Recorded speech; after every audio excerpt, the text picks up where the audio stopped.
Hello friends, today we are going to revise the topic of anemia. Uh, as we already know, what is anemia? So anemia means bloodlessness, or as we define is anemia means uh, hemoglobin concentration in blood below the normal range for age and sex. So now we know that we are not going to call anemia means decreased number of RBC, right? We already studied it. And this is a revision. So we already know that anemia means decreased concentration of hemoglobin in blood according to age and sex.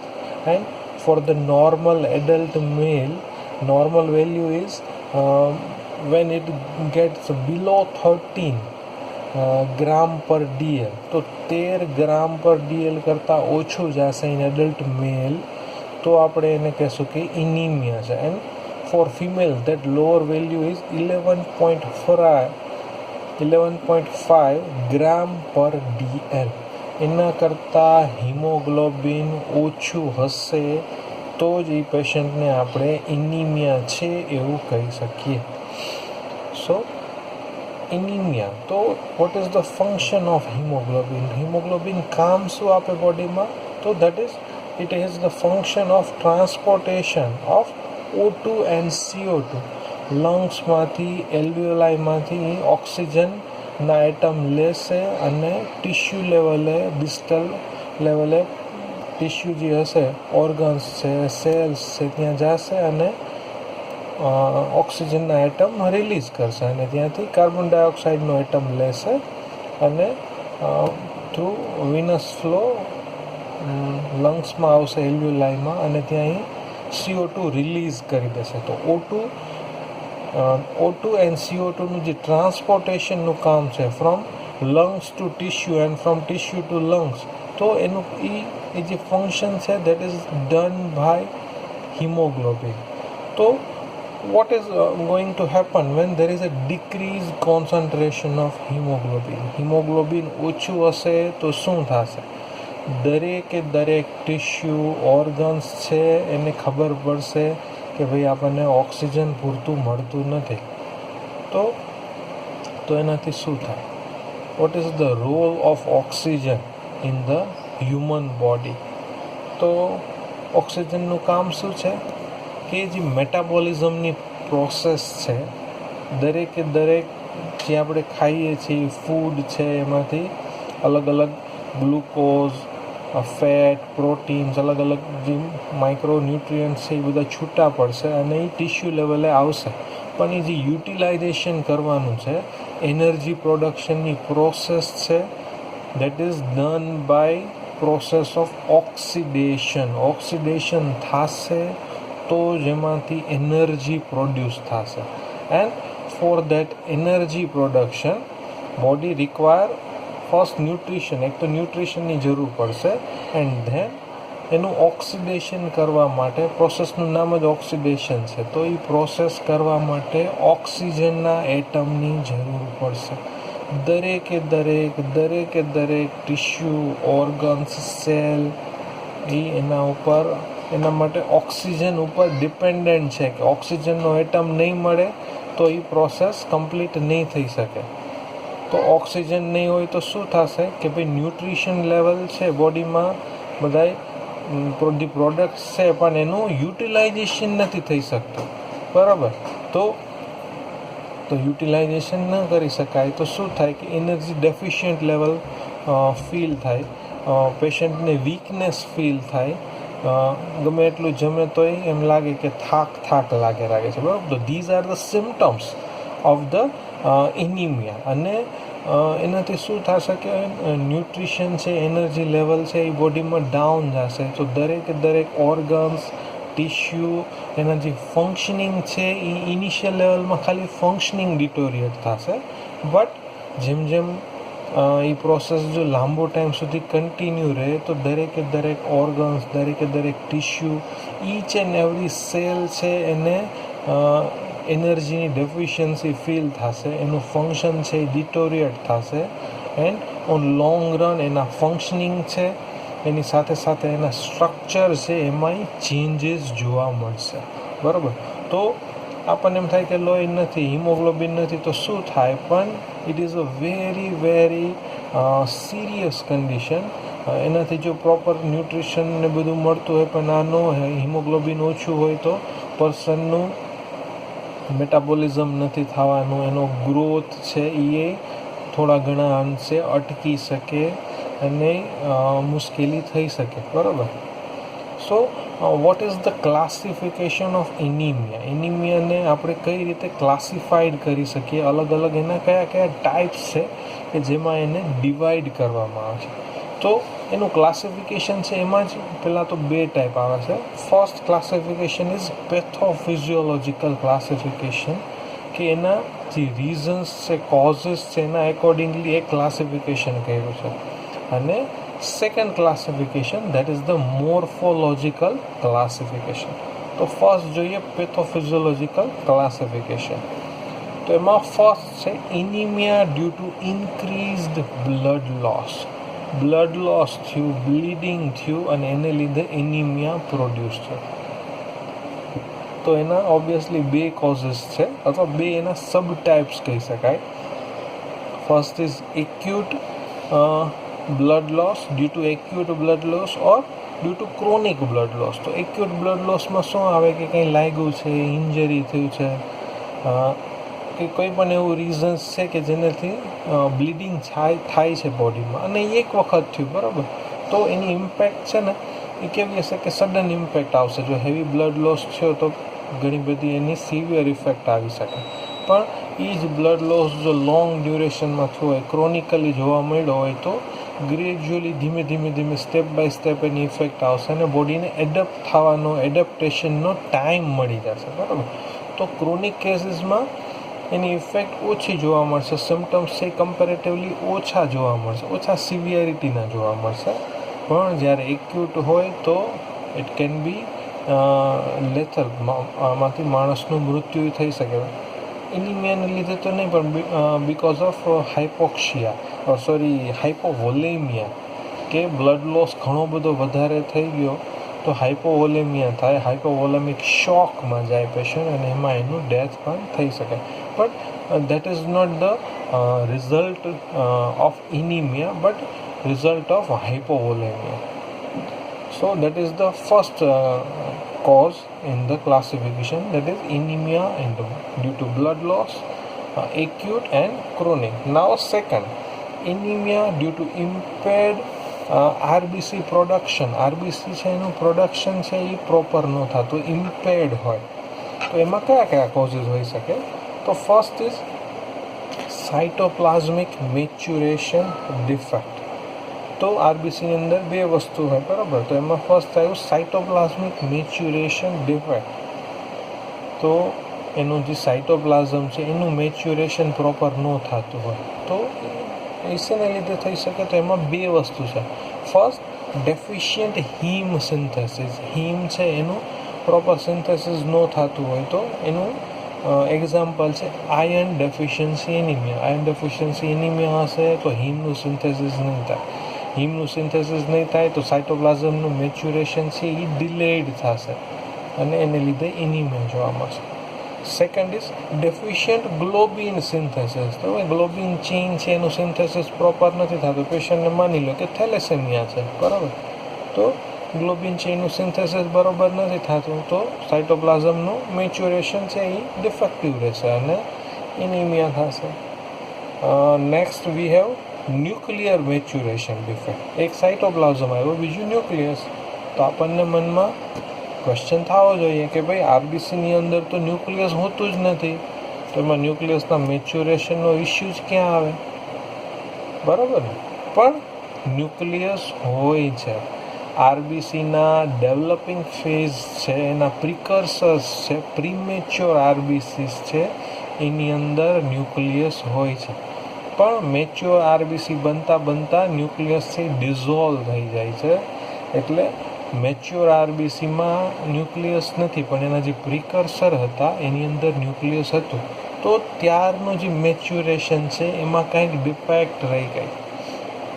તો it may be due to vitamin B12 or vitamin B9, that is also known as folic acid. તો vitamin B12 અથવા folic acid એક અથવા બંનેની deficiency હોય તો જેનું nucleus છે એનું મેચ્યુરેશન ડિલેડ થશે, એમાં વાર લાગશે, અને એવા એનિમિયાને કહેશું megaloblastic anemia. Next we have defect in stem cell proliferation, કે ભાઈ સાઇટોપ્લાઝમ કે ન્યુક્લિયસમાં ઇસ્યુ નથી પણ જે સ્ટેમ સેલ છે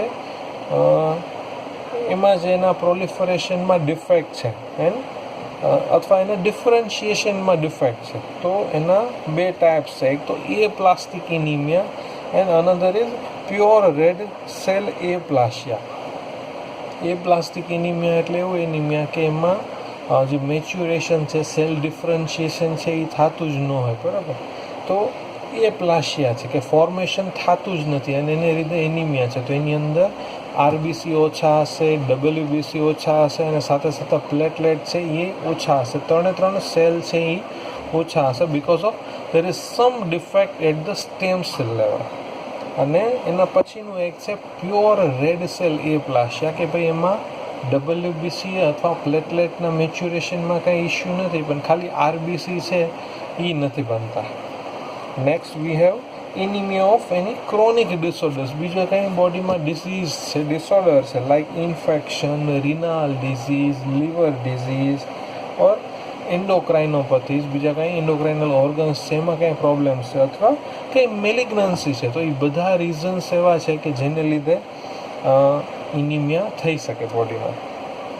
next we have bone marrow infiltration. બોન મેરોની અંદર કંઈક મેલિગ્નન્સી આવી ગઈ, like leukemia, lymphoma, multiple myeloma, myelosclerosis. તો આ બધી ડિઝીઝ એવા છે કે એની અંદર બોન મેરોની અંદર ઇન્ફિલ્ટ્રેશન થયું અને એટલે બોન મેરો કામ નથી કરી શકતા અને આરબીસી ફોર્મ નહીં થાય તો એનિમિયા ડેવલપ થશે.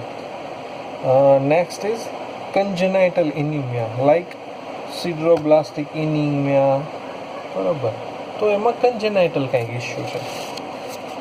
Next we have anemia due to increase red cell destruction. તો ફર્સ્ટ જોયું anemia due to blood loss, second we see anemia due to defect in the RBC production. એક પહેલામાં bleeding થઈ જાય છે એટલે લોસ છે, બીજામાં પ્રોડક્શન છે એ પૂરતું નથી થતું, અને third one there is the increase RBC destruction. RBC છે એના ડિસ્ટ્રક્શનનો રેટ છે એ ખૂબ વધી ગયો છે અને એનું બીજું નામ છે હિમોલાઇટિક એનિમિયા, જે આપણે ડિટેલ્સમાં જોઈ ચૂક્યા છે. તો એમાં બે ટાઈપ જોવા મળે છે. એક છે એ extrinsic, that is also known as extra corpuscular RBC abnormalities, કે આરબીસીમાં કંઈ નથી પણ એના સિવાયના કંઈ કોઝિસ છે અધર ધેન ધ આરબીસી કે જેને લીધે એનિમિયા જોવા મળે છે. અને બી છે ઇન્ટ્રિન્સિક ઓર ઇન્ટ્રાકોર્પસ્ક્યુલર આરબીસી એબનોર્માલિટીઝ, કે આરબીસીની અંદર કંઈક ડિફેક્ટ છે એને લીધે એ જોવા મળે છે, બરાબર. તો હિમોલાઇટિક એનિમિયા છે એના બે ટાઈપ્સ થાય. એક તો એક્સ્ટ્રા કોર્પસ્ક્યુલર, કે આરબીસીમાં ડિફેક્ટ નથી પણ એના સિવાયના બીજા કંઈ કોઝિસ છે એને લીધે એનિમિયા થાય છે. અને વન ઇઝ કે ઇન્ટ્રાકોર્પસ્ક્યુલર ડિફેક્ટ, કે આરબીસીમાં પોતાનામાં જ કંઈક પ્રોબ્લેમ છે, એમાં જ કંઈક ફોલ્ટ છે અને એને લીધે એનું ડિસ્ટ્રક્શન થાય છે.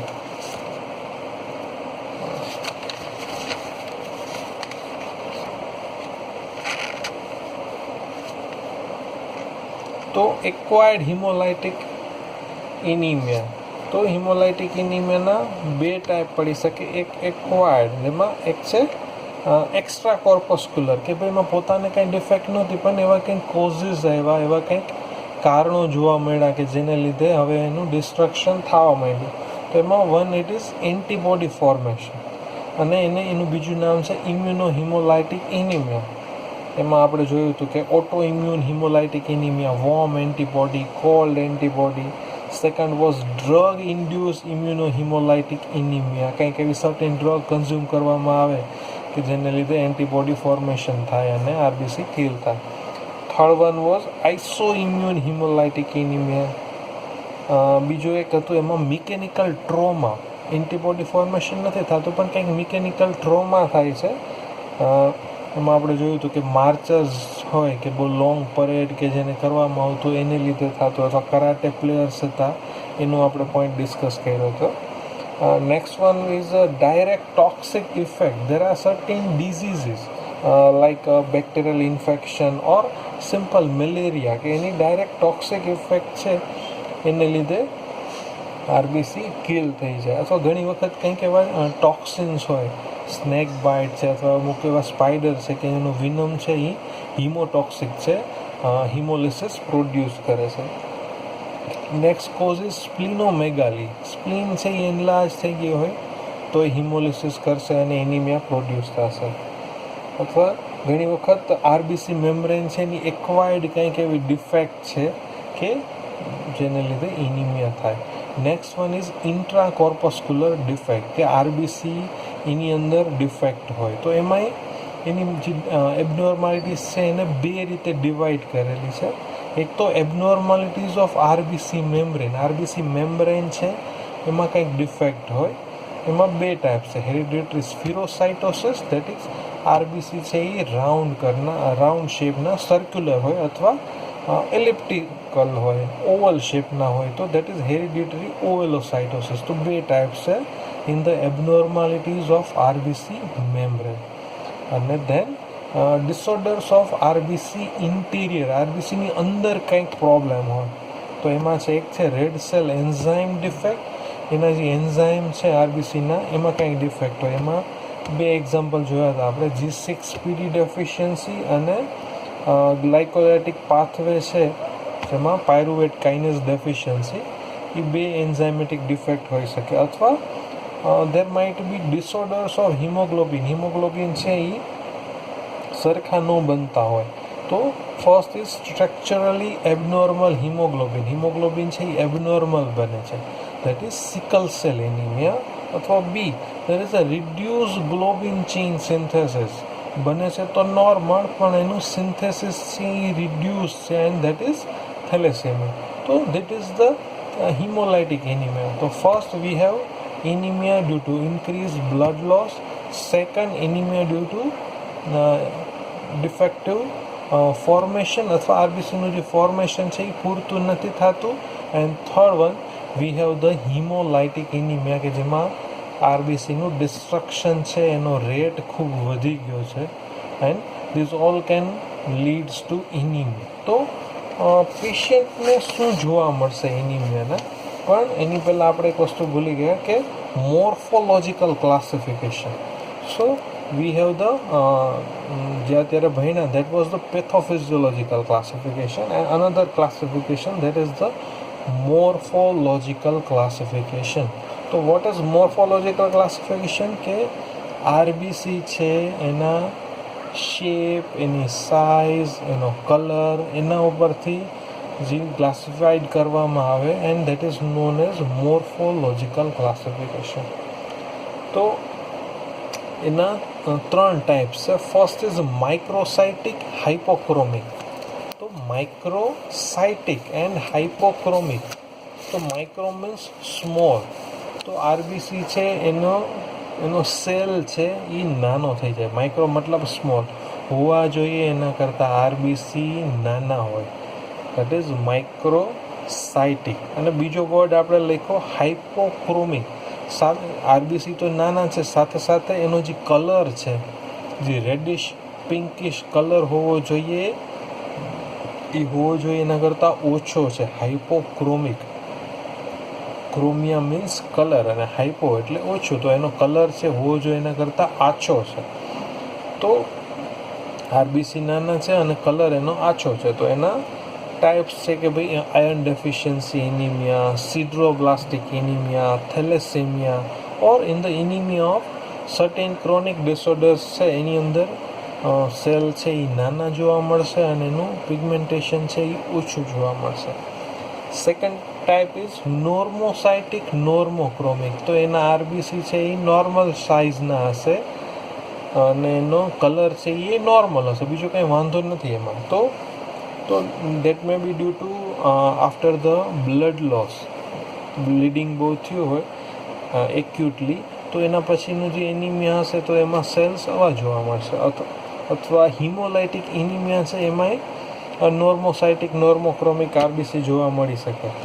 એના સિવાય બોન મેરો ફેલર અથવા ઘણી વખત સર્ટીન ક્રોનિક ડિસઓર્ડર્સ છે એના એનિમિયામાં એ જોવા મળી શકે. તો એનિમિયા ઓફ ક્રોનિક ડિસઓર્ડર્સ છે એમાં માઇક્રોસાઇટિક એ હોઈ શકે અને નોર્મોસાઇટિક આરબીસી પણ આપણને જોવા મળી શકે. એન્ડ થર્ડ વન ઇઝ મેક્રોસાઇટિક, કે સેલ છે એ હોવા જોઈએ એના કરતાં મોટા છે સાઇઝમાં અને એ એનિમિયાનું નામ છે મેગાલોબ્લાસ્ટિક એનિમિયા, બરાબર. તો એની અંદર આરબીસી છે એની સાઇઝ મોટી જોવા મળશે. તો વોટ આર ધ સિમ્ટમ્સ નાવ? કે આ તો એનું ક્લાસિફિકેશન જોઈ લીધું, પણ એનિમિયામાં પેશન્ટને સિમ્ટમ્સ શું આવે? તો ફર્સ્ટ એન્ડ ફોરમોસ્ટ ક્યારેય પણ કોઈ પણ વ્યક્તિ આપણને પૂછે કે એનિમિયાના શું સિમ્ટમ્સ હોય, તો ફર્સ્ટ સિમ્ટમ્સ આવવું જોઈએ પેલનેસ, કે પેશન્ટનું બોડી છે એ પેલ દેખાય, રેગ્યુલર જે શેડ હોવો જોઈએ, પિંકિશ શેડ હોવી જોઈએ. આપણે એમ કહીએ ને કે ચહેરા ઉપર લાલીમાં હોવી જોઈએ, એ નથી. ફીકો ચહેરો લાગે, એકદમ આમ સફેદ બ્લીચ કરેલો હોય ને એવો ફેસ દેખાવા માંડે, than that is the symptoms of anemia. So in anemic patient we have paleness of the skin and mucous membrane, also at the conjunctiva. Second symptoms, that is the weakness, tiredness, easy fatigability and lethargy. ઘણી આ generally presenting symptoms છે ને એ આ પ્રમાણેનું હોય કે patient એમ કે થાક બહુ લાગે છે, તરત આમ નબળાઈ દેખાય છે, થોડુંક કંઈક કામ કરીએ તો આમ થાક થવા માંડે, કામ થતું નથી, થોડુંક કરીને બેસી જવું પડે. That is the classical presentation of anemia. Generally એનિમિયાના પેશન્ટ આ સિમ્ટમ્સની કમ્પ્લેન કરતા હોય. નેક્સ્ટ સિમ્ટમ્સ આર, આપણે અહીંયા સિસ્ટમ વાઇઝ જોતા હતા તો એ પ્રમાણે જોશું કે થર્ડ સિમ્ટમ્સ અથવા third group of symptoms are cardiac symptoms, and we have tachycardia, increase heart rate, cardiomegaly, heart may be enlarge. Generally બહુ લોંગ ડ્યુરેશન સુધી એનિમિયા રહે તો આ વસ્તુ થઈ શકે. એન્જાઇના પેક્ટોરિસ, સિવિયર એનિમિયા હોય અથવા ઘણી વખત બહુ વીક હોય અથવા ઓલ્ડ એજના પેશન્ટ હોય તો એમાંય થાય. યંગ પેશન્ટમાં પણ હમણાં બહુ જોવા મળે છે કે યંગ પેશન્ટ હોય, એન્જાઇનાની કમ્પ્લેન કરતા હોય અને ઇન્વેસ્ટિગેશન કરાવતા હાર્ટ નોર્મલ હોય પણ patient might be having severe anemia. Long duration સુધી જો એનિમિયા રહે તો patient might develop congestive cardiac failure અથવા ઘણી વખત પોસ્ચરલ હાઇપોટેન્શન. યંગ ફિમેલ્સમાં આ બહુ કોમન સિમ્ટમ્સ જોવા મળે, પોસ્ચરલ હાઇપોટેન્શન. કે વોટ ઇઝ હાઇપોટેન્શન? એટલે આપણને ખબર છે કે હાઇપોટેન્શન તો બ્લડ પ્રેશર છે હોવું જોઈએ એના કરતાં ઓછું છે, પણ સાથે અહીંયા વર્ડ છે પોસ્ચરલ હાઇપોટેન્શન. તો એનો સિમ્પલ મતલબ એવો થાય કે બોડીની પોઝિશન જ્યારે ચેન્જ થાય ત્યારે હાઇપોટેન્શન થાય. અને યુઝ્યુઅલી ક્યારે જોવા મળે કે પેશન્ટ એવી કમ્પ્લેન કરે કે હું સૂતો હોઉં અથવા સૂતી હોઉં અને એમાંથી બેસું. જનરલી ફિમેલ્સમાં જ જોવા મળશે, યંગ ફિમેલ્સમાં ખાસ જોવા મળે આપણને કે પેશન્ટ એમ કે હું સૂતી હોઉં અને બેસું ને આમ ફટકરથી બેસવા જાઉં ને તો અચાનક મને ચક્કર આવવા મળે, અથવા બેસી હોય અને ફટાક દઈને ઊભી થવા જાઉં તો આંખે અંધારા આવી જાય, પડી જવાય. તો ધેટ ઇઝ શ્યોર શોર્ટ છે કે એ પોસ્ચરલ હાઇપોટેન્શન છે પેશન્ટને, બરાબર. અથવા ઘણી વખત એન્કલમાં સ્વેલિંગ જોવા મળે તો this is also symptoms of anemia. Respiratory સિમ્ટમ્સમાં જોઈએ તો there might be tachypnea, increase respiratory rate, respiratory rate છે એ ખૂબ વધી ગયો હશે. અથવા બીજું એક સિમ્ટમ જોવા મળશે, ડિઝનિયા ઓન એક્ઝર્શન. ડિઝનિયા મીન્સ બ્રેથલેસનેસ, શ્વાસ ચડી જાય. ક્યારે? કે જ્યારે પેશન્ટ કંઈક એક્ઝર્ટ કરે, કંઈક ચાલે, કંઈક કામ કરે. ઘણી વખત પેશન્ટ એમ કે પગથિયા ચડું ને મને શ્વાસ ચડી જાય, તો થોડું કંઈ વજન ઉપાડું તો મને શ્વાસ ચડી જાય. નોર્મલી બેઠા સૂતા વાંધો નથી આવતો, પણ કંઈક કામ થાય અને પછી શ્વાસ ચડે, then it is typical of anemic patient. જો બેઠા એ શ્વાસ ચડે તો that might be some another cause. ઘણી વખત ઇન્ફેક્શન હોય, અત્યારે જે કોરોનાના ઇન્ફેક્શનના પેશન્ટ છે તો એમાં પેશન્ટને બેઠા શ્વાસ ચડતો હોય, અથવા બોલે તો એ શ્વાસ ચડતો હોય. પણ એનિમિયાના પેશન્ટમાં એવું જોવા નહીં મળે. અથવા કાર્ડિયાક અસ્થમા છે, કે હાર્ટ ફેઇલર થઈ ગયું હોય કોઈ પેશન્ટને, હાર્ટનું ફંક્શનિંગ પ્રોપર ન હોય તો એને સૂતા શ્વાસ ચડતો હોય. તો આપણે ત્યાં આપણા પેશન્ટમાં એનિમિયામાં સ્પેસિફિકલી એવું જોવા નહીં મળે. નેક્સ્ટ સિમ્ટમ્સ CNSના સિમ્ટમ્સ છે કે ફેઇન્ટનેસ આવશે, ગિડીનેસ, હેડેક, ટિનિટસ, કાનમાં તમરા બોલતા હોય એવું પેશન્ટને લાગે, ડ્રાઉઝીનેસ, ટૂંકમાં એટલું બધું લેથાર્જી હશે કે પેશન્ટને આમ ઘેન જ ચડે રાખે, નીંદર જ આવે રાખે. Patient might have lack of concentration, એનું કામકાજમાં જીવ ન લાગે, કરતો એમાં ધ્યાન ન હોય.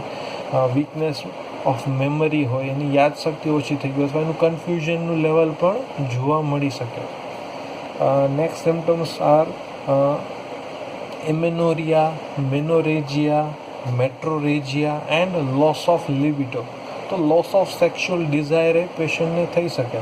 અથવા જે મેન્સીસ છે ફિમેલ્સના, ધેર માઇટ બી એમેનોરિયા, કે બ્લડ જ એટલું ઓછું થઈ ગયું છે કે હવે મેન્સીસ અપિયર જ નથી થતા. અથવા ઘણી વખત મેનોરેજિયા છે, બહુ હેવી બ્લડ ફ્લો થાય છે. અથવા મેટ્રોરેજિયા છે, કે હેવી એન્ડ ઇરેગ્યુલર છે, સાયકલ છે એની એકદમ ડિસ્ટર્બ થઈ ગઈ છે. તો એ હોઈ શકે, એ પેશન્ટના સિમ્ટમ્સ એ હોઈ શકે અને કોઝ પણ હોઈ શકે કે એનું મેન્સીસ એબનોર્મલ છે અથવા હેવી ફ્લો થાય છે, એને લીધે આયર્ન ડેફિશિયન્સી એનિમિયા થયું છે. બરાબર, તો એ કોઝે હોઈ શકે અને might be present as a symptoms. Next symptoms is mild proteinuria and impaired concentrating capacity of kidney એ બરાબર કામ નથી કરતી.